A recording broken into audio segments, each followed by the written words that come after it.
우리 코스 강의를 시작하겠습니다. 오늘은 여드름에 관한 내용에 대해서 안내 말씀드립니다.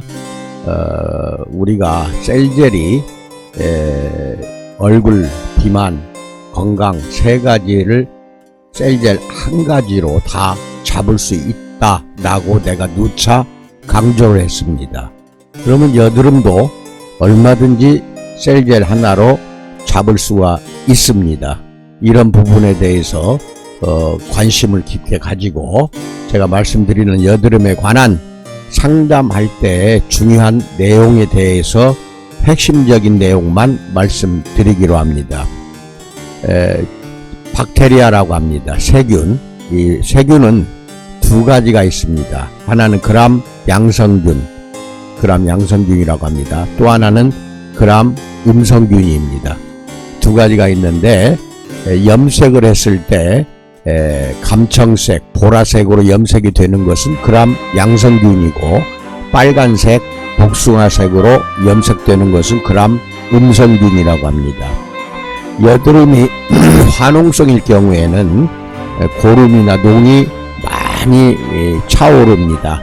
이 농이 생겼다는 것, 고름 생겼다는 것, 이거는 세균이 번식한다는 뜻입니다.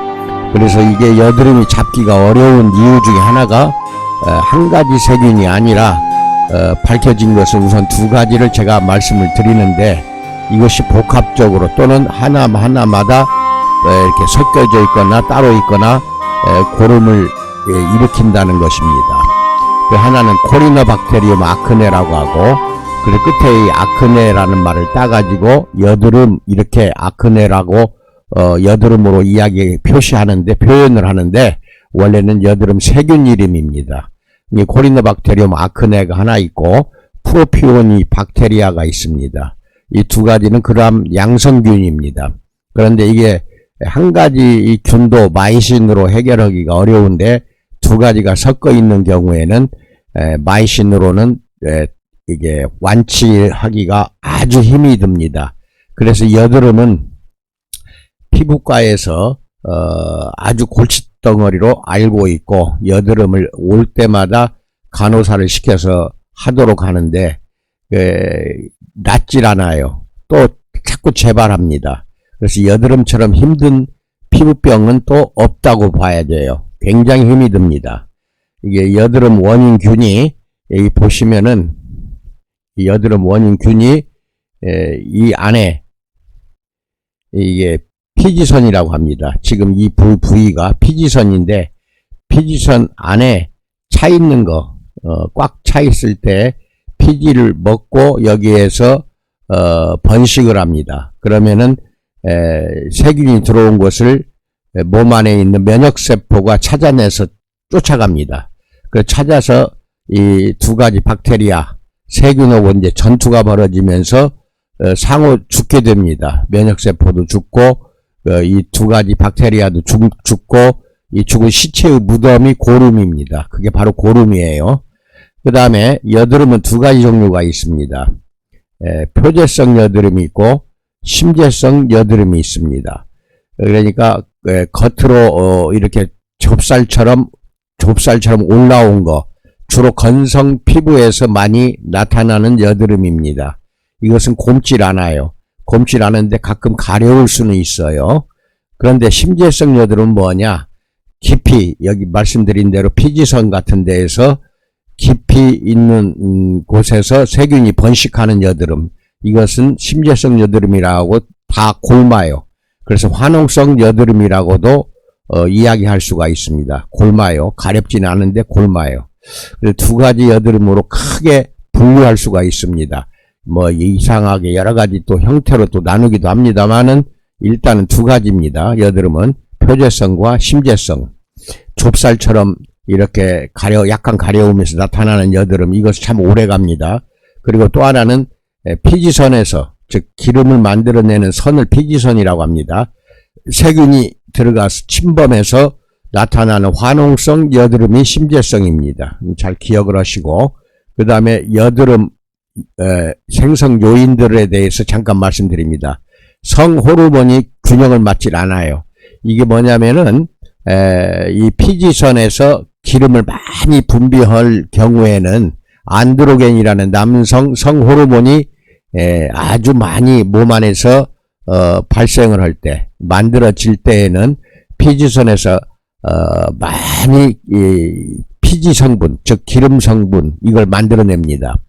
그런데 이 만든 기름 성분이 여기서 보시면은 이 모공이라고 합니다. 이 부분을 모공이라고 하는데, 모공으로 이렇게 위로 빠져서 나타나야 돼요. 올라와야 돼요. 그래서 피부 전체에 이렇게 쌓여야 됩니다. 피부 전체에 이렇게 쭉 퍼져야 되는데, 이 피지선에서 만든 기름, 즉 피지 성분이 올라오질 못할 정도로 너무 많이 만든다 이겁니다.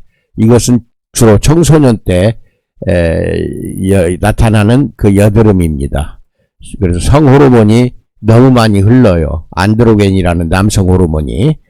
그 다음에 오장육부에 이상이 생겨요. 장애, 특히 장애 이상이 생기면은 여드름이 발생하기도 합니다. 정신적인 스트레스가 심하면은 심할수록 여드름도 심해집니다. 기름진 음식이나 과식을 많이 하면 할수록 여드름이 발생하기도 하고, 화장품이나 약물, 이것을 오용을 하면은 화장품을 바르다가 그 화장독이라고 하죠. 부작용이 생기면 그 접촉성 피부병이라고 내가 앞서서 말씀을 드렸습니다. 그런데 그것을 방치하면은 나중에 여드름으로 바뀝니다. 이게 더 고치기가 힘이 들어져요. 그 다음에 갱년기에 가서 40대에 가서 주로 발생하는, 여성들에게 주로 많아요. 여드름이 있습니다.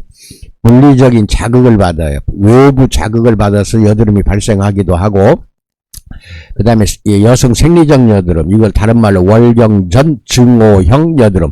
그렇게 월경이 터지기 전에 증오할 정도로 나타나는 여드름입니다. 그러니까 월경이 시작되기 한 일주일 전부터 심해져요.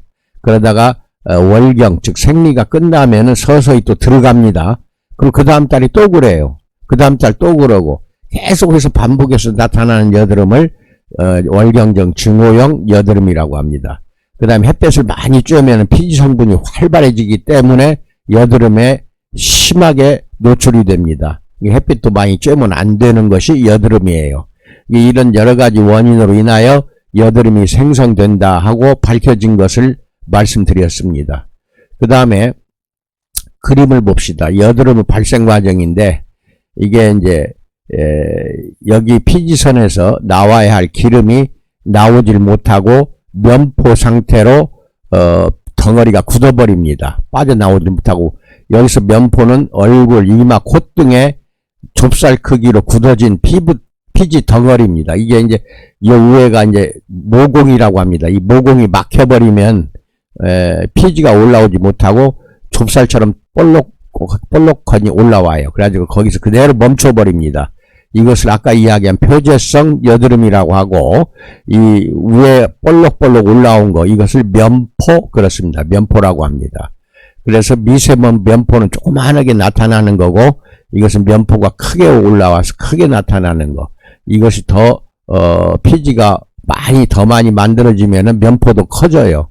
그리고 이제 이것은 너무 많이 만들어가고 염증, 이때쯤 되면 이제 세균이 득식을 거리죠. 아까 이야기한 대로 코리나박테리움 아크네라든지 프로피오니 박테리아라든지 이러한 세균이 여기에서 번식을 활발하게 해서 농이 생겨 고름이 이제 발생을 합니다. 그러면은 이제 구진이 나타나요. 위에 이 모공에서 볼록 크게 올라옵니다. 약 1cm 가까이 커져요. 이게 구진, 이것을 구진이라고 하는데, 피부에 솟아와 올라와 있는 상태를 구진이라고 합니다. 그 다음에 이것이 더 심해지면은 농이 완전히 꽉 차버립니다. 이렇게 고름이. 그러면서 이게 더 높이 올라와요. 높이 올라온 것을 결절, 그렇습니다. 이게 장기나 피부에 비정상적으로 커진 덩어리, 이것을 결절이라고 합니다. 그래서 면포, 구진, 결절, 이 세 가지는 밑에 설명을 해 드렸으니까 잘 읽어보시기 바랍니다. 이렇게 전문적인 용어니까 알고는 계셔야 돼요. 그 다음에 여드름 병변의 형태입니다.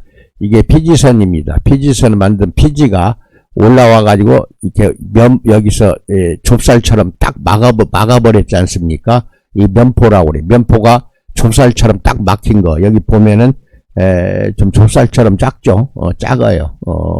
그래가지고 면포가 개방이 되질 않아요. 폐쇄성 면포라고 합니다. 구멍이 뚫리질 않아요. 이게 모공이 안 보여요. 이게 참 고치기 힘들어요. 그 다음에 이거는 뭐냐면은 개방성 면포. 이 면포가 이제 구멍이 뚫려요. 여기가 개방이 돼버리죠. 모공이라고 합니다. 모공이 개방이 된 것을 개방성 면포라고 해서 여기 보면 볼록볼록 이렇게 올라와 있죠. 올라와 있는데 이것을 다 잘라고 하면 문제예요. 학생 때에는 이런 것들이 많거든요. 그러니까 그냥 이게 이걸 참지를 못해요. 그래가지고 손으로 만지고 거울 보고 혼자 짜고 짜면 짤수록 더 깊이 이 고름이 들어갑니다. 그래서 짜서는 절대 안 됩니다. 여드름은 그냥 놔둬야 돼요. 깨끗하게 자주 씻어주면 돼요. 여기 보면은 이렇게 딱 올라와 있죠. 이게 구진이 올라왔는데 끝에 구진 맨 뾰족한 부분 이렇게 뾰족한 부분이죠. 이렇게 해서 뾰족한 부분 여기입니다. 이 자리가 누르스름하거나 허연 거 있어요. 허연 것이 보일 때 이것은 고름이 이 안에 잡혀 있는 것이기 때문에 이건 짜줘야 돼요. 그런데 짰을 때 조심할 것은 피가 나옵니다. 고름과 함께. 근데 피가 완벽하게 나오도록 이게 돌려가면서 양 손가락이든 또는 짜는 도구가 있어요. 도구를 꾹꾹 눌러서 피가 완벽하게 빠져나올 때까지 눌러주셔야지 피가 나오면은 멈춰버리면 안 됩니다. 왜냐하면은 그 피가 이제 이 안에서 피멍이 들어요. 그래서 파랗게 돼가지고 10년, 20년 가기도 합니다. 이 피 멍든 것이. 그러니까 짰을 때 피가 완벽히 나오도록 짜주는 것이 원칙입니다. 그러니까 이 굳은 이 봉우리 있잖아요. 봉우리가 허옇거나 누르스름할 때 그때는 짜주세요. 나머지는 절대 손도 대지 마세요. 짜면 안 돼요. 셀젤에게 그냥 맡겨버리세요. 셀젤로 얼굴 팩을 할 경우 대부분의 이 폐쇄성이 다 개방성으로 이렇게 되면서 농이 나옵니다. 빠져나오기도 하고 세균을 죽이기도 하기 때문에 맡겨버리세요. 셀젤한테 맡기고 다만 아까 이야기한 대로 이 봉우리, 굳은 봉우리가 누렇고 희뜩희뜩한 거 요것만 짜주세요. 그 다음에 결절, 이게 뭐 아주 그냥 굵직굵직하게 너무 많이 짜가지고 아예 여기 보면은 퍼져버렸잖아요. 이 농과 고름이 피부 전체 속에, 피부 속에 퍼져버리고 너무 많이 올라와요. 이게 굳은이 이것을 결절이라고 하는데 여기 보면 엄청나죠. 이게 다 이게 고름이 맺혀 있는 겁니다. 이게 흉터처럼 생긴 것들 이 목에도 있죠. 이것은 이 안에 고름이 가득 멈춰 있어 갖고 밖으로 빠져나오지 않은 것입니다. 이것을 바늘로 15도에서 약 45도 각도로 한 15도 정도로 이렇게 찔러 주면은 한 1m 이상 피고름이 막 툭 튀어서 나오는 경우도 있어요. 그것이 빠져나와야 될 텐데 이게 안 나오면 평생 이렇게 살아야 됩니다. 이게 그래서 어려워요. 이게 자주 짜면 이렇게 돼요. 마지막은 이렇게 돼요. 마지막은 결절성 면포가 생긴다. 이것도 알고 계시고 여드름 관리 수칙에 대해서 배웁시다. 여드름은 집에서 함부로 짜지 않아야 돼요. 아까 이야기한 대로 이게 하얗게 이 위에가 굳은이 위에 누르스름한 거 요것만 짜주세요. 혈당을 높이는 지수가 높은 음식은 가능한 한 피한다. 이게 뭐냐면은 혈당을 높인다는 것은 탄수화물도 탄수화물이지만 지방 같은 거 이거 다 혈당이 높아지는 것이거든요. 이 지방을 많이 먹으면 먹을수록 여드름 더 심해집니다. 과도한 직사광선 노출은 피한다. 햇볕을 쬐면 쬐수록 여드름은 더 심해집니다. 하루에 2번 순한 클렌저로 세안을 하는데 이것은 조금 내가 다른 데서 빌려온 것인데 순한 클렌저로 하면 안 됩니다. 오히려 여드름은 화농성 여드름, 즉 심재성 여드름은 비누, 강한 알칼리 비누로 씻어주는 것이 좋습니다. 특히 우리 코스의 클렌징 수도는 괜찮아요. 그것으로 2번, 3번 씻어주시기 바랍니다. 화장품이 피부에 닿아 있는 시간을 줄인다. 화장을 진하게 하면 안 돼요. 특히 색조화장 이것은 다 개방성 면포까지도 막아버리거든요. 막아서 더 심해지니까 기초화장 간단히 하고 색조화장은 안 하는 것이 좋습니다. 스트레스는 풀어야 되고 충분히 수면도 해야 되고 신체 휴식을 적절히 취해주는 것이 좋다. 그 다음에 턱을 괜다든지 얼굴을 문지르고 만지는 습관, 이건 절대로 해서는 안 됩니다. 여드름은 만질수록 더 심해져요. 침구는 자주 세탁해서 깨끗하게 사용한다. 뭐 이러한 수칙을 좀 지켜달라 이것인데 여기 하나 빠진 게 있어요. 심계성 여드름, 특히 이마에 나는 여드름이 있어요. 이마에 나는 여드름은 머리카락이 이마를 가릴 때 그 머리 두피에서 올라오는 피지가 머리카락을 따라서 이마에 많이 번집니다. 두피에서 나온 피지가 머리카락을 흘러내려서 본인은 느끼지 못하지만 이마에 번질거릴 정도로 피지가 번집니다. 그때는 더 심해져요. 그러니까 앞머리를 훤히 드러내세요. 절대로 머리카락을 이마를 가리지 마세요. 가리면 가릴수록 이마에 있는 여드름은 더 심해집니다. 그거 조심하시기 바랍니다. 여드름과 기타 피부병, 이거 분명히 구분할 줄 알아야 돼요. 예를 들어 짜냈을 때 하얀 피지가 올라오면 이건 여드름이 아니에요. 여드름이에요. 그러니까 처음에 여드름인지 아닌지 구분이 잘 안 되면은 구진이 올라온 것을 한 두세 개 짜보세요. 그래서 하얀 피지가 올라오면은 여드름이고, 그 다음에 물만 나와요. 그리고 아프기만 하지 피지가 안 나와요. 그것은 접촉성 피부병에 감염이 된 것입니다. 이것은 수딩 에센스만 써도 돼요. 이 피부염은. 그럼 물론 셀젤 팩 해주는 거 좋죠. 셀젤 팩하고 마지막으로 수딩 에센스를 발라줘야 됩니다. 그리고 아까 이제 지금까지 쭉 해왔지만 하얀 피지를 올라오면 여드름이라고 그랬죠. 그런데 여드름도 팩을 하고 난 다음에 셀젤 팩을 한 다음에 반드시 수딩 에센스는 맨 마지막에 발라줘야 됩니다. 접촉성 피부염도 여드름도 일단 셀젤로 팩을 하고 얼굴, 특히 얼굴과 목 같은 데는 셀젤로 팩을 하고 난 다음에 마지막은 꼭 수딩 에센스를 듬뿍 발라서 보내세요. 발라줘야 됩니다. 그래서 진정을 시켜야 돼요. 그것을 원칙이니까 잘 알고 계시고, 골문 여드름만 짜낸다. 아까 그랬죠? 여기 보니까 하얗게 올라왔죠? 눈스름하고, 이게 굳은 봉우리에 이것을 올라온 거, 요거 네 개나 보이네요. 요건 짜야 돼요. 피가 나올 때까지 짜야 되고, 나머지 이것은 딱 우리말로 하면 성나 있지 않아요. 빨갛게. 이건 짜면 안 돼요.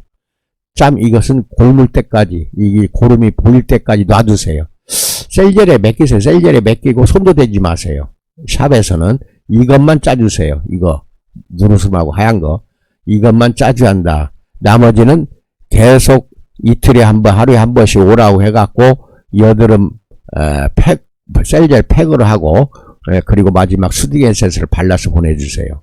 그 원칙 지키세요. 그 다음에 셀젤로 이제 이것을 등 관리를 해야겠죠. 이 등에도 피지가 많아요. 모공이 많다는 뜻이에요. 근데 등 윗부분이 많아요. 이 여자분은 특히 더 심한데 등 아랫부분도 좀 많이 생겼는데 주로 이 등 윗부분이 여기서 말한다 한 요 정도 등 윗부분에 여드름이 많이 납니다. 왜 그러냐면 여기에 모공이 많아요. 그 다음 등 아랫부분은 모공이 많질 않아요. 그래서 주로 여기에 많이 나는데 이게 이제 눈에 안 보인다고 방치하면은 나이 들어서도 없어지질 않아요. 그러니까 등에 여드름이 있는가 물어봐가지고 이것도 셀젤 팩을 해주시기 바랍니다. 그리고 수딩 에센스를 꼭 발라서 보내주시고, 관리하는 방법은 똑같아요. 관리 방법은 이게 피지가 보이는 거, 고름이 보이는 것만 짜주세요. 그것만 잘 지키면 됩니다. 그러면 셀젤이 다 알아서 합니다. 다 여드름 개선 잘 되니까 믿고 하세요. 그 다음에 결절이 무엇이고, 구진성, 폐쇄된 면포, 개방된 면포, 이걸 뭐라고 하냐면 블랙 이거 헤드라고 합니다. 개방된 면포를 검게 보이니까. 그 다음에 이건 하얗게 보입니다. 그래서 폐쇄 면포를 화이트 헤드, 블랙 헤드라고 하는데 뭐 상식으로 알아두세요. 그 다음에 이거 화농성, 아주 골마버린 거죠. 이것은 이제 심계성이라고 합니다. 그 다음에 보시면 이게 결절성 여드름입니다. 여기저기 막 결절 상태로 크게 덩어리가 올라왔죠. 그 다음에 농이 다 꽉 찬 것입니다. 그 다음에 이것은 면포, 폐쇄성 면포입니다. 다 막혀 있잖아요. 그 다음에 이것은 응괴성, 응괴가 되어 있어요. 그래서 넓게 피부 속에서 음계가 고여 있다는 겁니다. 고름이. 그 다음에 구진성, 이 구진이 이제 골물나고 자리 잡고 있죠. 그 다음에 켈로이드, 이 케로이드가 아니라 켈로이드. 여기 보면은 이 흉터처럼 보이죠, 이거. 흉터처럼 보이고, 또 어떤 경우에는 이 켈로이드가 반질반질 셀로판 테이프처럼 반질반질한 거. 이것은 변형된 피부가 되어버린 겁니다. 그것도 역시 셀젤로 가능하니까 장기적으로 켈로이드는 셀젤을 집에서도 해야 되고 샵에서도 해줘야 됩니다. 이것을 지켜서 수딩 에센스는 마지막에 꼭 발라야 돼요. 이게 여드름은 셀젤과 수딩 에센스 두 가지를 해주시고 나중에 이제 토너가 나오니까 토너를 또한 마지막에 발라주고 그 다음에 수딩 에센스를 바르는 것입니다. 본사 토너가 특이해요. 아주 좋아요. 그러니까 셀젤 팩을 하고 토너 바르고 수딩 에센스 바르고 이 세 가지는 샵에서 해주시고 집에서도 못 오는 사람들은 셀젤 1000ml짜리 하고 그 다음에 토너하고 그리고 하나는 수딩 에센스 이 세 가지는 판매를 하세요. 토너는 730ml입니다. 대형으로 나오니까 그렇게 해야 좀 값싸게 치사가가 값싸게 들어갈 수가 있습니다. 그리고 이해를 하시고 여드름도 한번 신경 써서 샵에서 관리를 해 주시기 바랍니다. 자신이 없다 그렇게 자신 없다고 하지 마시고 누구는 자신이 있어서 하는 거 아닙니다. 처음부터 다 자신이 없는 게 아니니까 시작은 해야 돼요. 무엇을 하든지. 왜냐하면 셀젤은 건강, 얼굴, 그 다음에 비만 세 가지를 다 잡아주기 때문에 시작 안 하면은 본인 손해예요. 무엇이든지 세 가지는 해주는 것이 원칙입니다. 그렇게 아시기 바랍니다. 건강하시고 번창하기를 축원드립니다. 감사합니다.